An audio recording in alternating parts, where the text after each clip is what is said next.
계속 우리가 아합 왕을 향한 엘리야를 우리가 함께 보고 있습니다.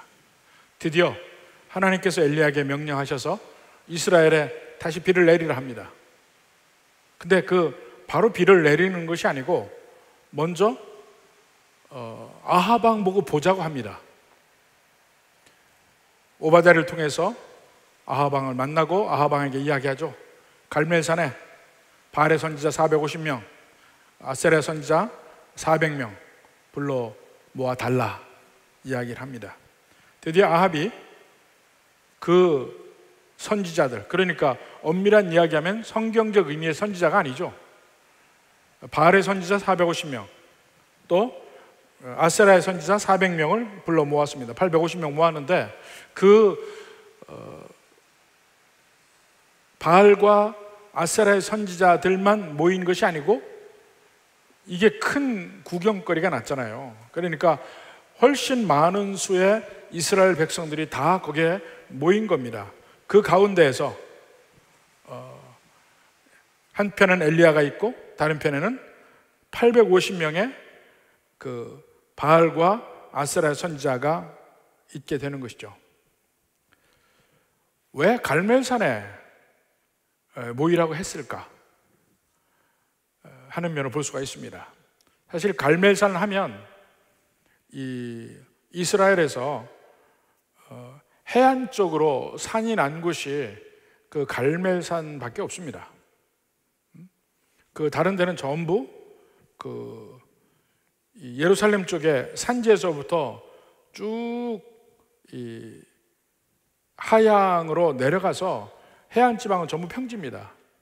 근데 유일하게 그 갈멜산에 있는 그쪽이 산지가 거의 바다까지 가 있습니다. 바로 그쪽에 그 용리암이라는 언덕길도 있고 메기도라는 언덕길도 있고 그런 소위 우리로 얘기하면 뭐 추풍령 이런 령이 거기 있습니다. 근데 그 끄트머리에 갈멜산이 있는데 그 갈멜산에서 보면 바다도 보이고 한편으로는 이스라엘 평지를 보이고 다른 편에는 이 샤론 해안가가 다 보입니다. 바로 그렇게 조망이 탁 트인 곳인데 이것이 하나님의 축복의 상징이기도 합니다. 이곳은 꽃도 많고 아주 풍성한 데예요. 근데 만약에 거기에 꽃이 없고 그 갈멜산 꼭대기가 마른다면 그것은 심판의 상징입니다. 아모스 1장 2절에 봅시다. 자, 여호와께서 시온에서부터 부르짖으시며 예루살렘으로부터 소리를 내시리니 그 다음에 뭐라고 소리를 내냐면 목자의 초장이 마르고 갈멜산 꼭대기가 마르리로다 그랬습니다. 이것이 하나님의 심판의 선포거든요. 심판의 선포 중에 하나가 갈멜산 꼭대기가 마르리로다 이렇게 이야기하고 있습니다. 이미 갈멜산 꼭대기는 말라 있어요. 3년 동안 이스라엘에 비가 없으니까 다 말랐죠. 그 마른 갈멜산 위에 제단이 있습니다. 여호와의 제단이 있어요. 근데 그것도 다 회파되어 있는 것입니다. 그 여호와의 무너진 제단이 있는데 바로 그 앞에 모든 바알과 아세라의 선지자들을 850명 모였고 수많은 이스라엘 백성들이 모였고 엘리야가 거기 있습니다. 그 옆에는 여호와의 훼손된 회파된 제단이 있습니다. 바로 그 앞에 모인 거예요. 그리고 이 마른 갈멜산 회파된 제단 이걸 가지고 전하고 싶은 메시지가 있는 겁니다. 엘리야가 전하고 싶은 메시지가 있고 여호와 하나님께서 전하고 싶은 메시지가 있는 겁니다. 바로 이 퇴락한 여호와의 제단이 이야기하는 것이 뭐냐 하는 겁니다. 바로 그 이스라엘 백성들이 하나님의 백성들이 하나님을 버렸다는 거예요. 하나님을 버렸어요. 그것이 그 증거물이 여호와의 퇴락한 제단에 있습니다. 성경에 보면 특히 구약 성경에 보면 하나님과 하나님의 백성의 관계를 남편과 아내로 묘사한 곳이 아주 많이 있습니다. 출애굽 때도 보면 여호와는 질투하는 하나님이시라 이렇게 이야기합니다. 질투하는 하나님. 질투라는 것은 남녀관계 사랑에서 질투라는 말에 의미가 있습니다. 또 지금 우리가 오늘 호세아서하고 많이 볼 텐데, 자, 이 열왕기 사항이 쓰여질 때보다 훨씬 나중에 쓰여진 그 선지서가 호세아서인데,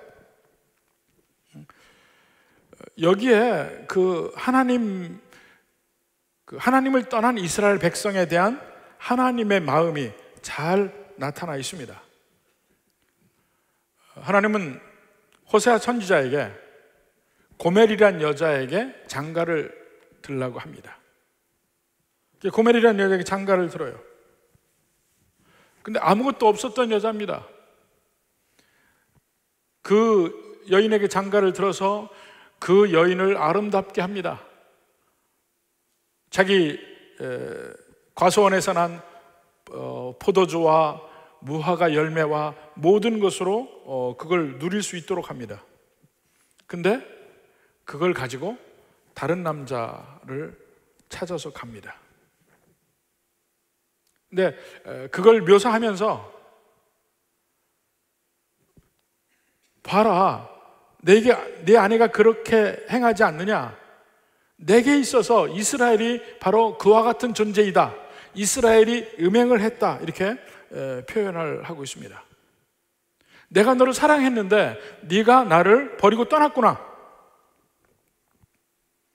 지금 이 엘리 앞에 있는 이스라엘 백성들은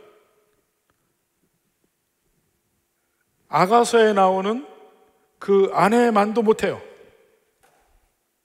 아가서에 보면 술람미 여인이 왜 그렇게 어리석은 행동을 했는지 모르지만 신랑이 문을 두드리고 있는데 나가보지 않았습니다. 나중에 보니 신랑이 떠났어요. 그제서야 그 여인이 막 밖으로 쫓아다니면서 여기저기 우리 신랑 못 봤냐고 예루살렘 여인들에게도 물어보고 하면서 막 찾아다니는 장면이 나옵니다. 적어도 그 술람미 여인은 아차 잘못해서 떠난 신랑을 찾으러 다녀요. 근데 오늘 본문의 이스라엘 백성들은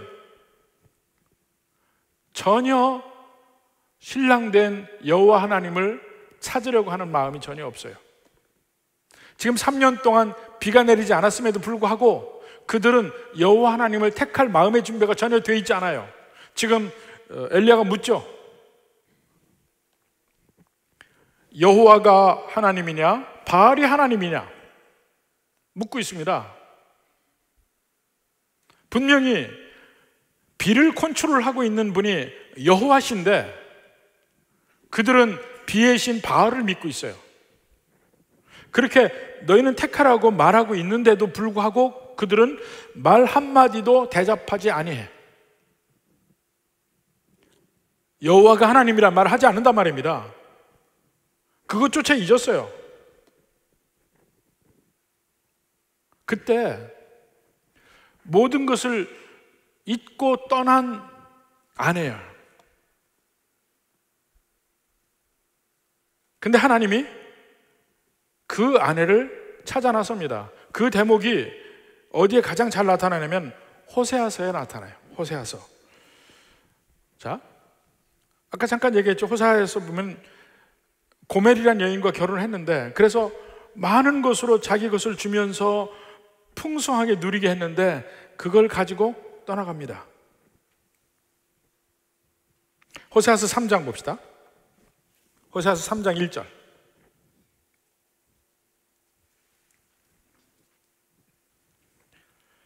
여호와께서 내게 이르시되 이스라엘 자손이 다른 신을 섬기고 건포도 과자를 즐길지라도 여호와가 그들을 사랑하나니 너는 또 가서 타인의 사랑을 받아 음녀가 된 그 여자를 사랑하라 하시기로. 다른 남자에 가서 떠났습니다. 그런데 너는 가서 그 여인을 다시 찾아서 사랑하라 이렇게 이야기합니다. 2절에 보니까 내가, 여기서 내가라고 나오는 것은 호세아입니다. 내가 은 15개와 보리 한 호멜 반으로 나를 위하여 그를 사고 그랬어요. 그를 사다니 누굴 사요? 고멜을 샀다는 얘기예요. 무슨 얘기냐면 이 제비 같은 남자가 그 고멜을 꼬였어요. 날아가면 아주 많은 것을 주리라 하고 꼬였어요. 그러니까 그 남편인 호세아에게 있던 많은 것들, 이 포도니 무화과니 많은 것들을 가지고 그 남자를 쫓아서 갑니다. 쫓아서 갔는데 결국은 거기서 다 털리고 아무것도 남지 않고 그 여인은 어느덧 팔려서 노예시장에 나온 거예요. 그렇게 낮은 데까지 타락하고 처참하게 될 수가 없을 정도로 그 위치까지 갔습니다. 노예시장에 나왔어요. 근데 호세아 선지자가 그 노예시장에 가서 벌거벗고 사슬에 매여 있고 노예로 나와 있는 고멜을 이 돈 주고 산 겁니다. 은 15개와 보리 한 호멜 반으로 다시 그 고멜을 사와요. 사와서 사랑하고 다시 삽니다. 왜 그러냐고요? 하나님이 그렇게 하라고 해서.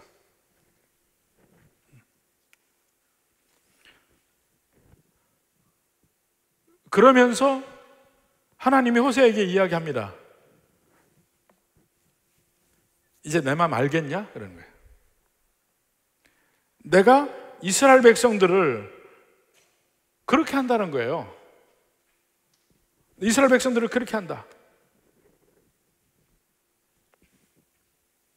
자, 보십시오.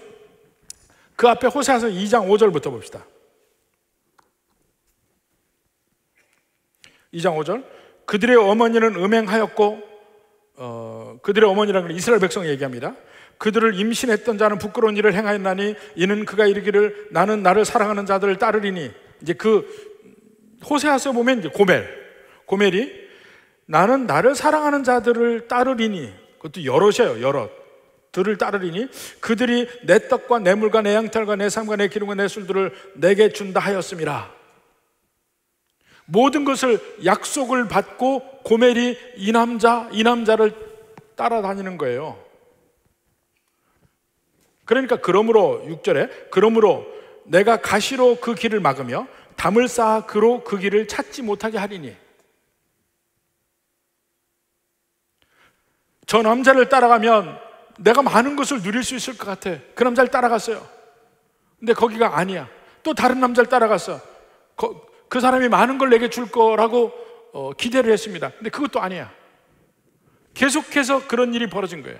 그러면서 이 남자 저 남자 가다 보니까 그 고멜이라는 여인이 점점 더 비참한 지경에 가게 되는 겁니다. 근데 하나님이 뭘 하냐면 내가 다 막는다는 거야. 그 남자들에게 가는 길 다 막아서 괴로운 처지에 놓게 하겠다. 근데 그 하나님이 호세아에게 이야기한 뿐 아니고 이미 열왕기상에 그런 면이 나타납니다. 이스라엘 백성들이 지금 바알신을 섬기고 있어요. 바알신을 섬기면 더 많은 것을 줄 것 같아. 비의 신이니까, 풍요로운 신이니까 바알신을 따르면 훨씬 더 풍요로움을 누릴 것 같아. 그래서 바알신을 따라갔어요. 그런데 정작 그들에게 온 것은 뭡니까? 3년 동안 비가 없어서 홀딱 망한 거야. 하나님이 그렇게 하시겠다 하는 겁니다. 홀딱 망했어요. 자, 호세아서 2장 7절부터 봅시다. 그가 그 사랑하는 자를 따라갈지라도 미치지 못하며 그들을 찾을지라도 만나지 못할 거예요. 하나님이 다 막아놓는다는 거예요. 그제야 그가 이르기를 내가 본 남편에게로 돌아가리니 그때의 내 형편이 지금보다 나았습니다. 본 남편으로 돌아가려고 하는 이유도 뭐예요? 그때 형편이 더 나았다. 더 내가 잘 먹고 잘 살았다 이 얘기입니다. 8절에 곡식과 새 포도주와 기름은 내가 그에게 준 것이요. 여호와 하나님이 다 준 건데 정작 그 주신 여호와 하나님을 섬기는 게 아니고 바알을 따라간단 말입니다. 그들이 바알을 위하여 쓴 은과 금도 내가 그에게 더하여 준 것이거늘 그가 알지 못하도다. 그러므로 내가 내 곡식을 그것이 익을 계절에 도로 찾으며 내가 내 새 포도주를 그것이 맛들 시기에 도로 찾으며, 일은 일대로 다 하죠. 마지막에 딱 그것을 거두어서 내가 누릴 때 없어지는 거예요. 도로 찾으며 또 그들의 벌거벗은 몸을 가릴 내 양털과 내 삶을 빼앗으리라. 다 뺏어간단 말입니다. 아무것도 없어요. 지금 3년 기근 속에 있는 이스라엘 백성의 처지하고 똑같아요. 근데 중요한 것은 거기서 끝나는 게 아닙니다. 그게 끝이 아니에요. 일반적으로 나를 떠나간 여인은 내가 복수하리라, 그래서 다 끊어진다, 그게 끝이 아니라니까요. 바로 그 다음에 그렇게 해놓고 갑자기 이 톤이 바뀌어서 무슨 얘기가 나오냐면, 호세아서 2장 14절 봅시다. 그러므로 보라, 내가 그를 타일러 거친 들로 데리고 가서 말로 위로하고. 여호와 하나님께서 이스라엘이란 여인과 결혼을 했어요. 근데 여인이 신랑 여호와께서 주신 모든 것을 누리면서 정작 내게 더 많은 것을 줄 것 같은 바알이라는 다른 남자를 따라간 거예요. 근데 그렇게 갈 때 오히려 더 비참하게도 아무것도 얻지 못하고 고멜처럼 가장 비참한 처지에 놓이게 됩니다. 그럴 때 신랑인 여호와께서 다시 나타나서 그를 데리고 거친 들로 가요. 이게 정말, 다시 14절 보여주십시오. 정말 이게 멋진 장면이랄까? 거친 들로 데리고 가요. 광야로. 거긴 아무것도 없어요.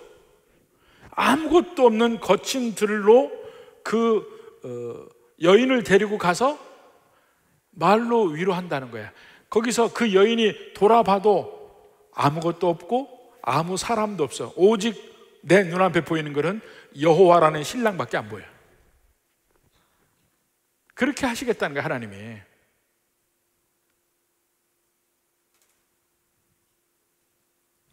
다시 관계를 회복하는데 어쩔 수 없이 돌아올 수밖에,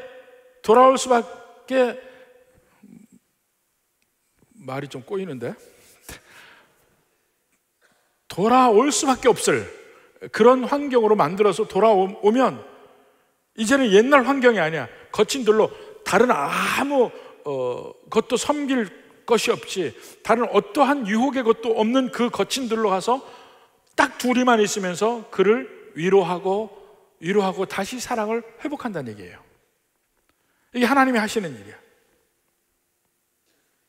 그리고 15절, 거기서 비로소 그의 포도원을 그에게 주고. 그 광야에서 포도원을 다시 준다는 거야. 악을 골짜기로 소망의 문을 삼아 주리니. 악을 골짜기는 죽음의 골짜기죠. 근데 소망의 문을 삼아 주리니 그가 거기서 응대하기를 어렸을 때 애굽 땅에서 올라오던 날과 같이 하리라. 다시 구원을 하시겠다는 얘기입니다. 이것이 하나님을 떠나는 하나님의 백성들을 향한 하나님의 방법이에요. 다시 돌이키는 하나님의 방법. 근데 그것은 나중에 완전히 나라를 잃은 이스라엘 백성들에게 그렇게 한다는 얘기를 했는데, 그 전에 이미 엘리야 시대에도 똑같이 하고 있는 거예요. 그게 작은 모습으로 나타나 있어요. 이스라엘 백성들이 하나님 떠나니까 모든 복을 다 끊었어요. 3년 동안 비가 내리지 않아. 가물었어요. 괴로워. 그런데도 그 괴로운 중에도 그들은 여호와 하나님을 찾지도 않아요. 찾지도 않는 그들을 찾아와요, 하나님이. 그게 갈멜산이에요. 하나님이 찾아온 대목이 갈멜산이야. 갈멜산에 와서 보니까 뭐예요? 다 메말라 있죠. 하나님이 모든 걸 막으신 증거예요. 또 옆에는 회파된 제단이 있어요. 그들이 하나님을 떠난 증거야. 그 모든 증거가 갈멜산에 다 있어요. 어쩔 수 없이 그들은 갈멜산에 왔습니다. 왜 왔느냐? 비가 필요하니까.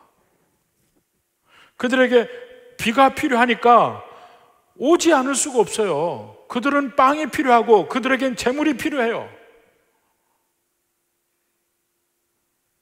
다른 때 같으면 안 왔겠지. 근데 아무것도 없고 비가 내리지 않고 비를 내릴 수 있는 유일한 사람이 아합이 아니라 엘리야인 것 같아. 그러니까 아합이 그렇게 엘리야를 찾으려고 했는데도 못 찾았어요. 근데 엘리야가 나타나서 내게 오라. 아합이 나타나니까 바알과 아세라 선지자 450명 400명 갈멜살 다 모이라 해라. 아합이 왜 말을 들었겠어요? 엘리야가 무서워서 죽이면 돼요. 암암리에, 지난 시간에도 얘기했지만 암암리에 그 아합 왕의 마음속에도 여호와가 비를 줄 것이라는 기대가 있는 거예요. 그게 없으면 그렇게 순종할 수가 없죠. 그러니까 모아놓고 이스라엘 백성들 다 모여요. 그들이 원하는 건 비가 올까? 비를 과연 내려줄까? 그런데 그들의 기대는 과연 그러면 비가 올 건가? 드디어 엘리야를 찾았으니까 엘리야를 통해서 비가 다시 올 소망이 생긴 겁니다. 그런데 그들의 오직 초점은 과연 비가 내릴 것인가? 그거밖에 없어요. 근데 그들에게 엘리야가 하는 말은 전혀 그들이 기대하지 않았던 말을 합니다. 너는 여호와 하나님을 따를 거냐 말 거냐? 그 얘기를 합니다. 그들의 문제는 빵의 문제예요. 물질적 풍요로움의 문제예요. 그들은 하나님 관심 없어요. 그들이 겁난 거는 가난이 겁났고 실직하는 게 겁났고 망하는 게 겁났고 당장 입에 풀칠을 못하는 게 겁이 난 거예요. 하나님 마음이 내게서 떠나가는 것은 겁나지 않아요. 빵이 없는 게 겁나지. 근데 그들에게 택하라고 이야기합니다. 지금 그들의 삶이 고통스러운데 가뭄 때문에 고통스러운 게 아니에요. 가뭄이 원인이 아니에요. 가뭄은 결과물일 뿐이에요. 원인을 찾아야지.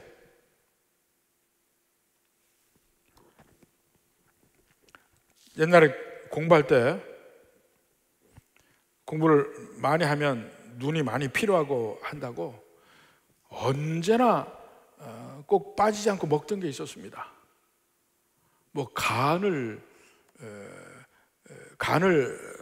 건강하게 해야 된다고 뭐 우루사, 뭐 아로나민 이런 걸 먹었어요. 눈 때문에. 눈에 직접적인 게 아니죠. 근데 원인적인 면이 그거다고 해서 그걸 먹는 거예요. 사람들이 원하는 것은 여호와 하나님 관계없이 회개하는 것도 관계없이 그저 비가 내리는 것만 원할 뿐이에요. 여러분은 어떻습니까? 하나님 앞에 기도할 때 뭘 가지고 기도합니까? 결국 빵의 문제 가지고 기도하고 내 장래 문제를 기도하고 경제적인 문제를 기도하고 건강 문제를 기도하고 그렇지 않습니까?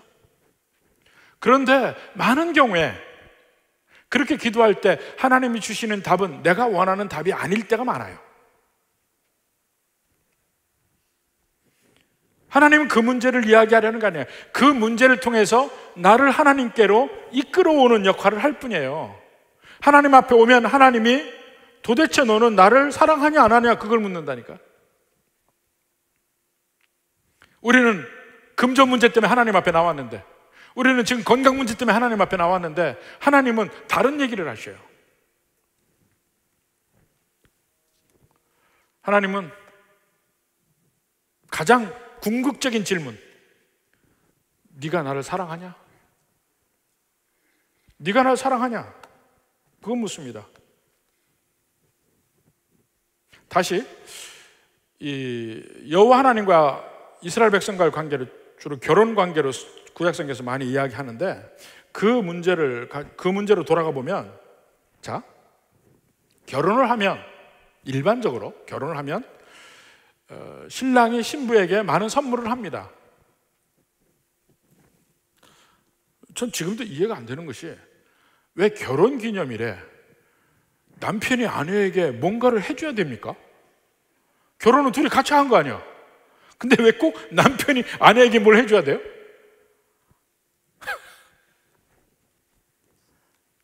참고로 저는 별로 해준 게 없습니다만.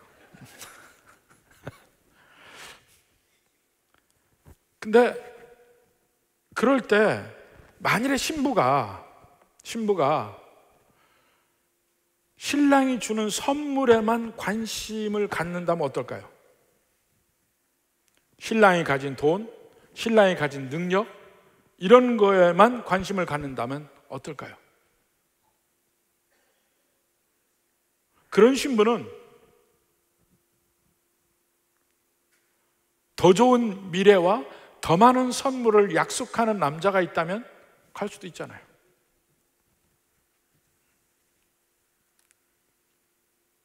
그게 진정한 사랑의 관계인가? 이거 생각해 봐야 됩니다. 사랑의 관계에서 신랑이 신부에게 선물합니다. 왜냐하면 사랑하기 때문에. 선물로 사랑을 살려고 하는 것이 아니고 사랑하기 때문에 선물을 합니다. 그러면 신부는 선물 자체가 좋은 면보다 내가 사랑하는 사람이 주는 선물이니까 기뻐하는 거예요. 그게 어떤 것이라든지 간에. 그러니까 그것은 결과적으로 따라오는 것이지 그게 목적은 아니잖아요. 그게 거꾸로 되면 되지 않잖아요.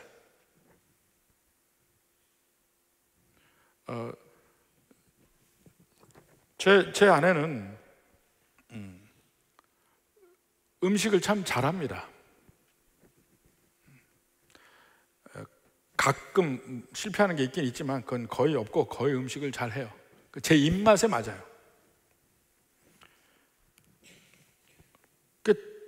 해주면 대부분 잘 먹습니다. 그런데 간혹 다른 사람이 해줬다고 하는 음식이 있습니다. 그럼 먹으면은 아내가 해준 거하고 좀 다르잖아요. 그럼 뭔가 이건 짜네, 싱겁네, 뭐 느끼하네, 말이 붙어요. 그러니까 나중에는 누가 해줬다는 말 안 하고 자기가 했다고 하고 내놔, 무조건. 그러면 아무런 의심이 없이 맛있게 먹어요. 그거 참 신기하대. 다 끝나고 나서, 다 먹고 나서 나중에 얘기해. 이건 누가 해줬다고. 그러면 갑자기 좀 짠 것도 같고 좀 싱거운 것도 같고 좀 의심이 가기 시작하는 거야. 그 사람이 한 거니까 내가 믿고 먹을 수 있는 거. 그 사람이 준 선물이니까 내가 기쁜 거. 이게 사랑의 관계의 핵심입니다. 사랑하는 하나님이니까 기쁘고, 그 하나님이 내게 주시는 거니까 기쁘고. 이게 정상적인 관계란 말입니다. 이 솔베이지를 아시죠? 솔베이지.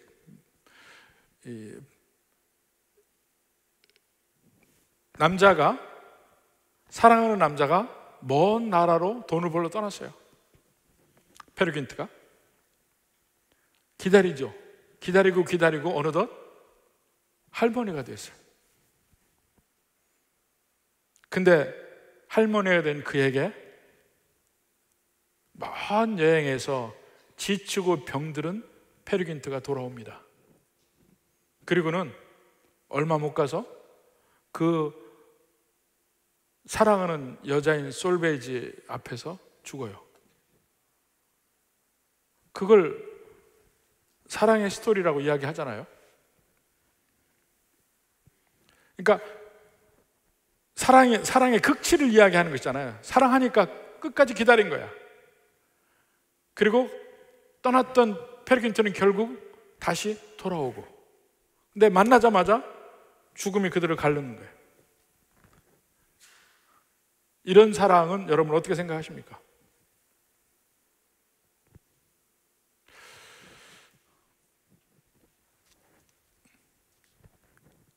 근데 하나님은요, 비교해서 한번 생각해 봅시다. 하나님은 사랑하는 사람이 떠날 때 솔베이지처럼 그냥 다시 오기만 기다리지 않아요. 다시 오기만 기다리지 않아요.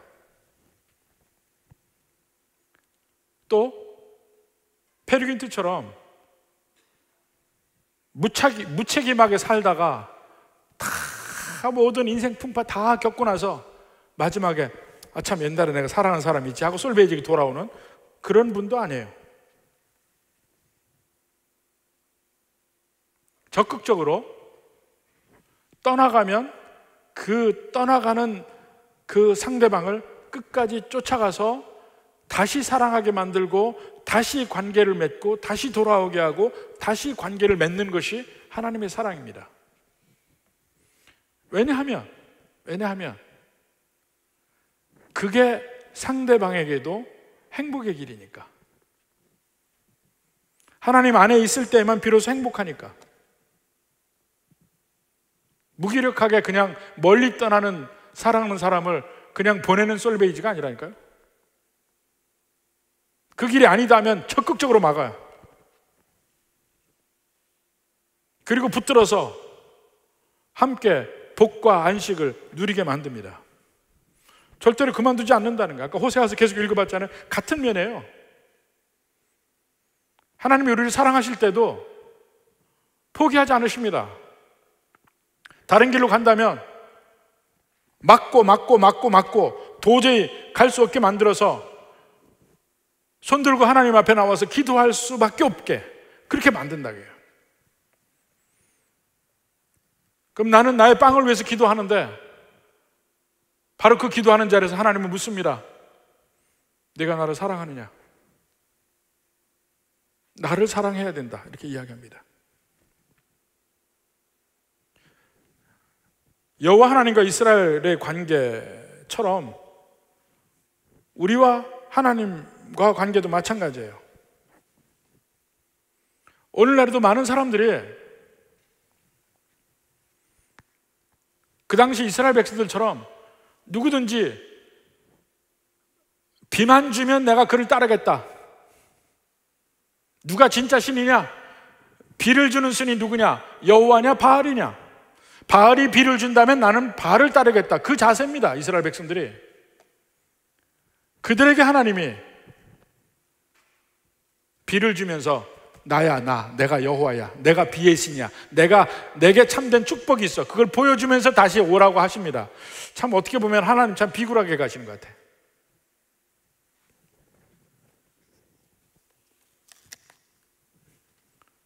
목표가 뭐냐 이거예요. 심지어 어떤 사람들은 제가 직접 봤습니다.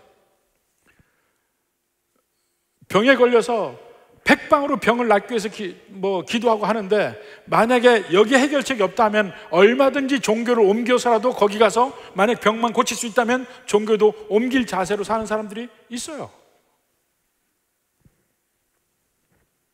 그게 과연 진정한 복이 있는 길인가?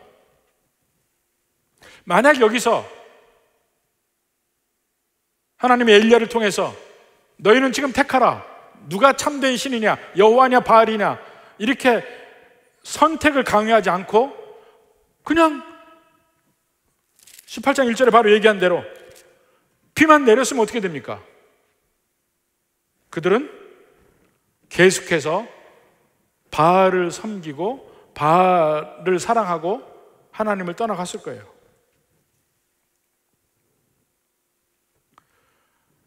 지금 우리 믿는 백성들이,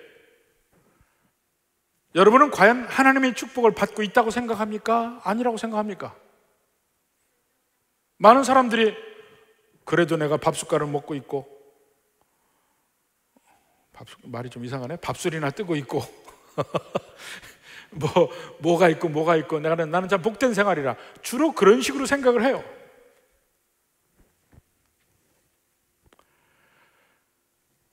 뭐가 복이냐 이게요. 뭐가 복이냐? 내 삶에 아무런 문제가 없는 것이 복이냐? 그럴 때 하나님은 묻습니다.